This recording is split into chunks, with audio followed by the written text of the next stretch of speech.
Hello students, welcome to my channel. मेरा नाम है एस के वर्मा और आज की वीडियो में हम करेंगे 9th क्लास की एक्सरसाइज 8.2 का क्वेश्चन नंबर 3 एंड 4।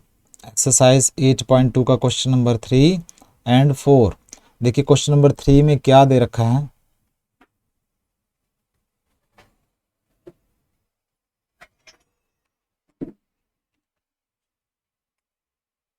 समझना है क्वेश्चन को, स्टेटमेंट को समझिए पहले। सबसे देखिए कहता है ABCD इज द रेक्टेंगल। सबसे पहले मैं गिवन लिख लेता हूँ। गिवन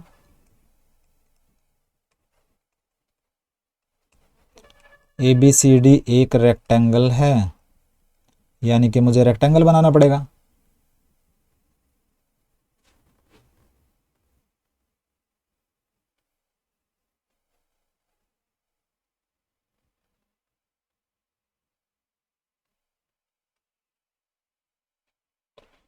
ठीक है, ABCD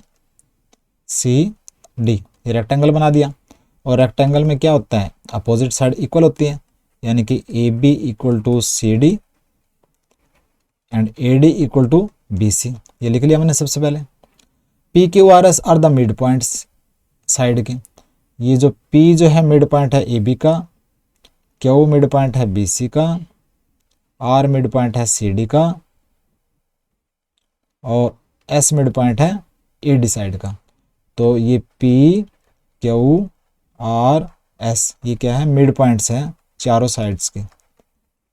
mid points of sequence में लिखना है AB BC CD and AD side की। क्लियर है, यानी कि ये वाला पार्ट इसके इक्वल है, ये वाला पार्ट इसके इक्वल है, ये वाले पार्ट इसके इक्वल है और ये वाला पार्ट इसके इक्वल है। ठीक है, तो लिख सकते हो PA equal to PB, QB equal to QC, RC is equal to RD, SE equal to SD। आराम आराम से करते चलना है, जल्दबाजी नहीं करनी है। ठीक है, तो शो कीजिए। टू शो कहता है, टू शो क्या शो करना है, PQRS। जो PQRS इसको मिला लेना है अपने।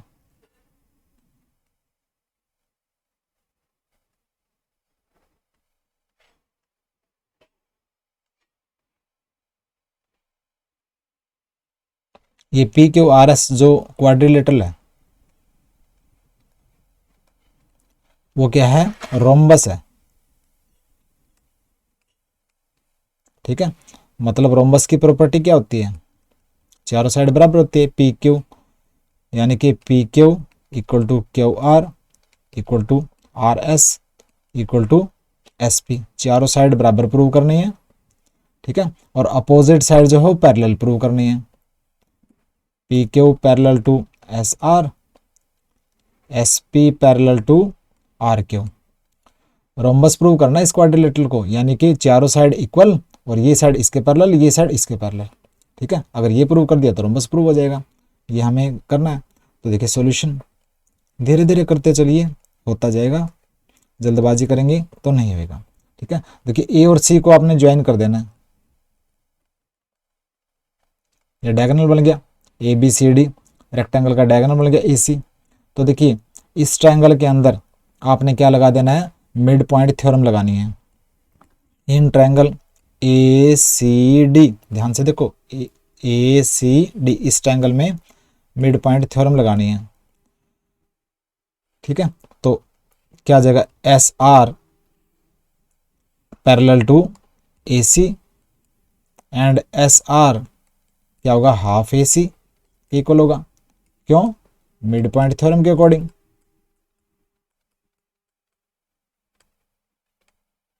क्योंकि S और R जो मिड पॉइंट्स हैं इनको मिलाया है, तो SR जो लाइन सेगमेंट है AC के पैरेलल होगा और उससे हाफ होएगा। तो इक्वेशन नंबर 1। इसी तरह ACB इस ट्रायंगल में भी आपको मिड पॉइंट थ्योरम लगानी है। In triangle A C B. ठीक है, तो पी क्यू पैरेलल होगा एसी के, और पी क्यू एसी का हाफ भी होगा। ये भी mid point theorem. Equation number 2, equation 1 और 2 से क्या निकला, एस आर ए सी के पैरेलल है, पी क्यू ए सी के पैरेलल है, तो ये एक दूसरे के पैरेलल हुए।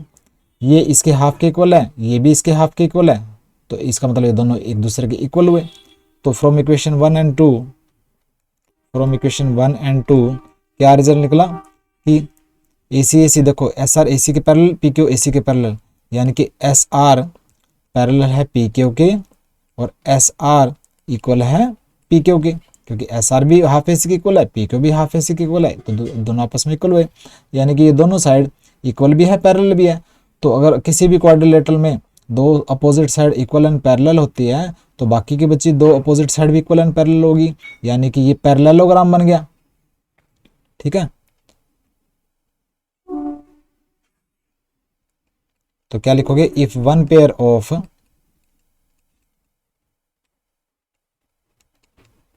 opposite sides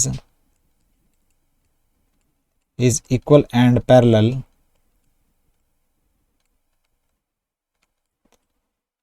other pair also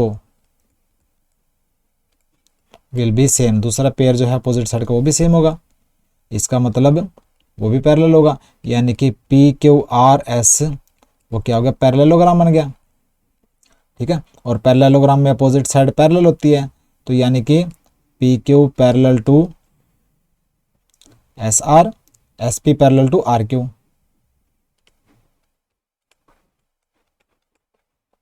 half part तो कंप्लीट हो गया रोम्बस का। रोम्बस में अपोजिट साइड पैरेलल होती है, तो ये पैरेलल तो प्रूव होगी। ठीक है, अब हमें करना है चारों साइड इक्वल प्रूव, चारों साइड इक्वल प्रूव करनी है। हमने अपोजिट साइड तो इक्वल प्रूव कर दी ये दो वाली, हमें तो चारों साइड इक्वल प्रूव करनी है। तो अब क्या करेंगे हम, देखिए हम लेंगे ट्रायंगल, एक तो ये वाला A P S and P B Q, A P S and P B Q.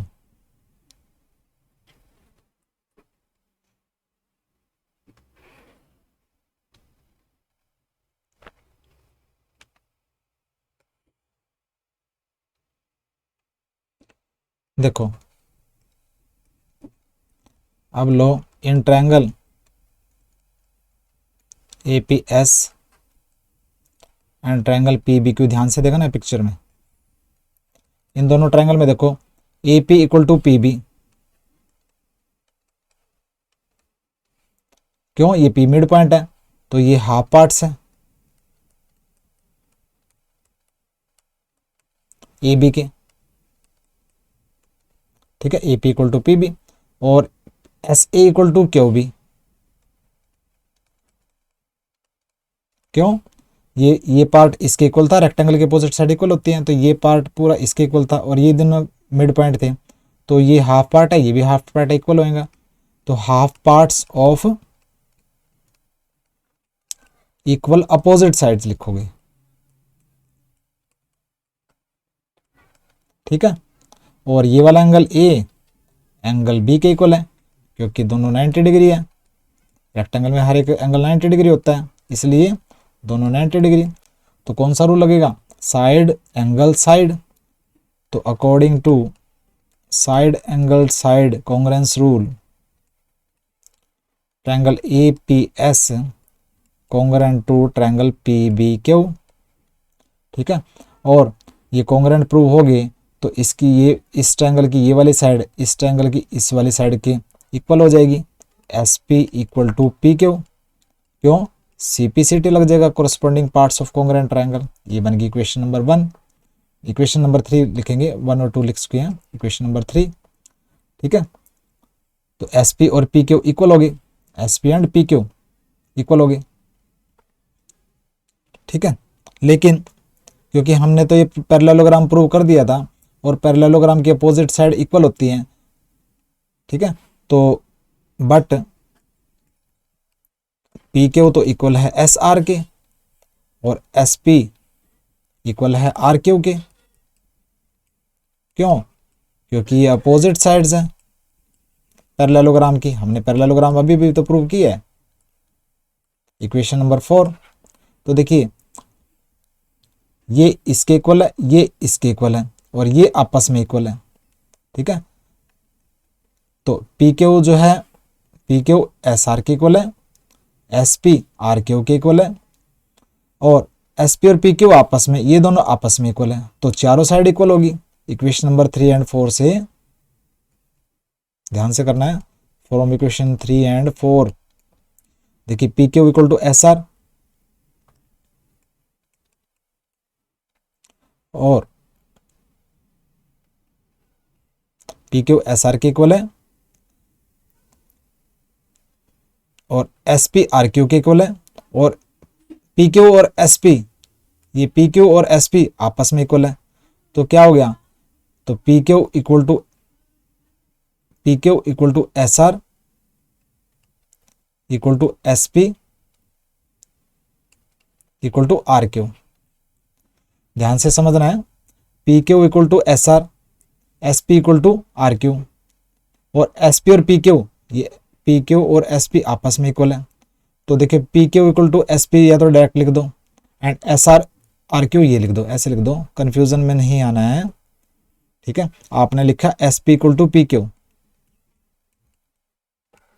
और एस पी इक्वल है आर क्यू के, और पी क्यू किसके इक्वल है, एस आर के। तो देखिए S P P Q Q R कहाँ है, ये रहा क्यू आर एस कहाँ है, ये रहा आर एस, और एस पी ये रहा, तो चारों साइड इक्वल प्रूव होगी। तो रोम्बस के अंदर चारों साइड इक्वल होती है, अपोजिट साइड पैरेलल होती है, इसका मतलब that is P Q R S जो क्वाड्रिलेटरल है वो एक रोम्बस है। थोड़ा सा डिफिकल्ट क्वेश्चन है, आराम से करना है, मुश्किल नहीं है, हो जाएगा, ठीक है। हमने पी क्यू दोनों ट्रायंगल लेके हमने इन दोनों साइड को इक्वल प्रूव कर दिया, और पैरेललोग्राम में ये दोनों साइड और ये दोनों साइड अपोजिट साइड इक्वल होती है, तो इक्वेशन 3 एंड 4 से चारों साइड इक्वल प्रूव होगी, और ये जो पैरेललोग्राम में अपोजिट साइड पैरेलल तो होती है, ठीक है। तो चारों साइड इक्वल है, अपोजिट साइड पैरेलल है, इसका मतलब P Q R S quadrilateral एक रोम्बस है। ये हो गया आपका प्रूफ।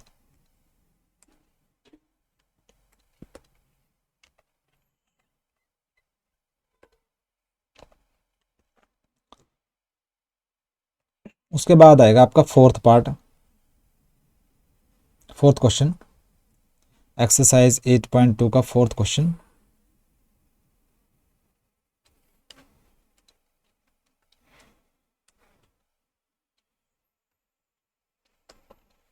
देखिए क्या दे रखा फोर्थ क्वेश्चन में,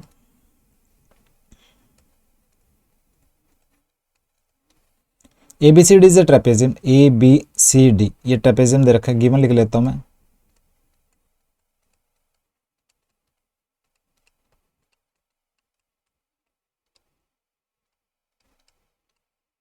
यानी कि A B parallel to D C, ठीक है, दे रखा है। B D is a diagonal, B D जो है डायगोनल है, ये लिख लेता हूं मैं, बी डी जो है वो एक डायगोनल है, जो भी दे रखा है लिख लेता हूं। और ई जो है मिड पॉइंट है ए साइड का, ई जो है मिड पॉइंट है ए डी साइड का, यानी कि ये पार्ट इस पार्ट के इक्वल है, तो ई जो है वो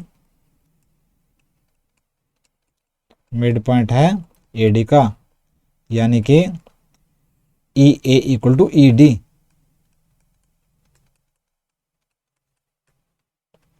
ठीक है, ये दे रखा है।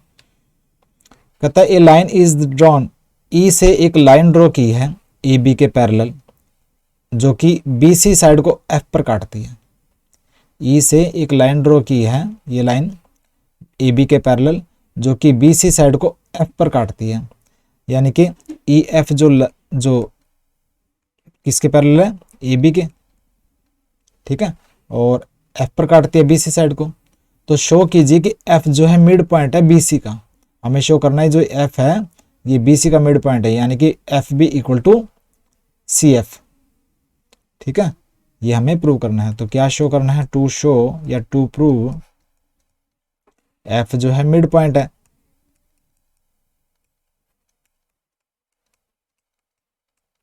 बी सी का, यानी कि C F equal to B F. Clear है? बिल्कुल आसान है। देखिए देखिए ट्रेपेजियम में A B parallel to D C दे रखा है, ए बी जो है पैरेलल है डी सी के, ये दे रखा है, ट्रेपेजियम में दे रखा है। और ई एफ जो है पैरेलल है ए बी के, ड्रॉ की है, ये भी दे रखा है।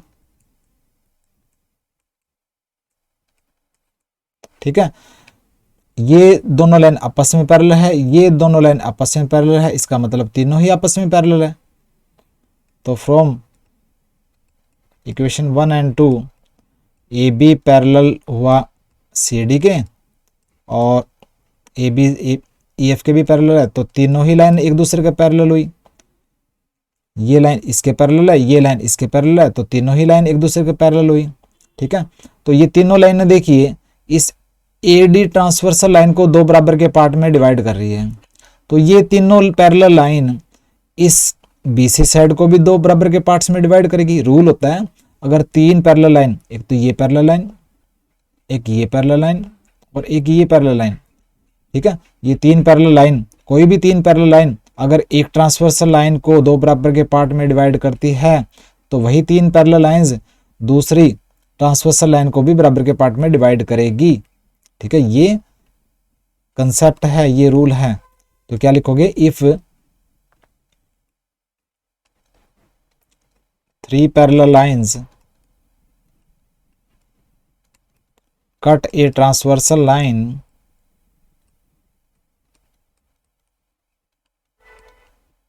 in equal parts, then वही parallel lines they will cut दूसरी ट्रांसवर्सल लाइन को, they will cut another transversal line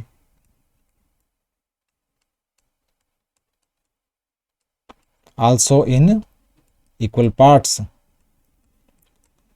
अगर तीन पैरेलल लाइंस एक ट्रांसवर्सल लाइन को इक्वल पार्ट्स में डिवाइड करती हैं तो वही तीन पैरेलल लाइंस दूसरी ट्रांसवर्सल लाइन को भी इक्वल पार्ट में डिवाइड करेगी। मतलब क्या हुआ, C F equal to B F, यानी कि एफ जो है वो मिड पॉइंट है साइड बी सी का। ये हो गया आपका प्रूव्ड। ठीक है, देखिए बिल्कुल आसान था, इन तीनों लाइनों को पैरेलल प्रूव कर देना है और फिर कंसेप्ट लग जाएगी। अगर तीन पैरेलल लाइन एक ट्रांसवर्सल लाइन को इक्वल पार्ट में डिवाइड करती है तो वही तीन पैरेलल लाइंस दूसरी ट्रांसवर्सल लाइन को भी इक्वल पार्ट में डिवाइड करेंगी। तो ये था क्वेश्चन नंबर 4 एक्सरसाइज 8.2 का।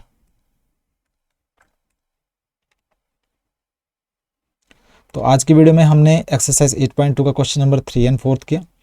अगर आपको मेरी वीडियो अच्छे से समझ में आ रही है, नोट्स हेल्पफुल लगते हैं तो शेयर कीजिए, दूसरे स्टूडेंट्स को बताइए, लाइक कीजिए, सब्सक्राइब कीजिए, कमेंट्स कीजिए, क्योंकि आपके कमेंट्स और लाइक से ही मेरा जो है कॉन्फिडेंस और मोटिवेशन मिलेगी मुझे। तो मिलते हैं नेक्स्ट वीडियो में, बाय।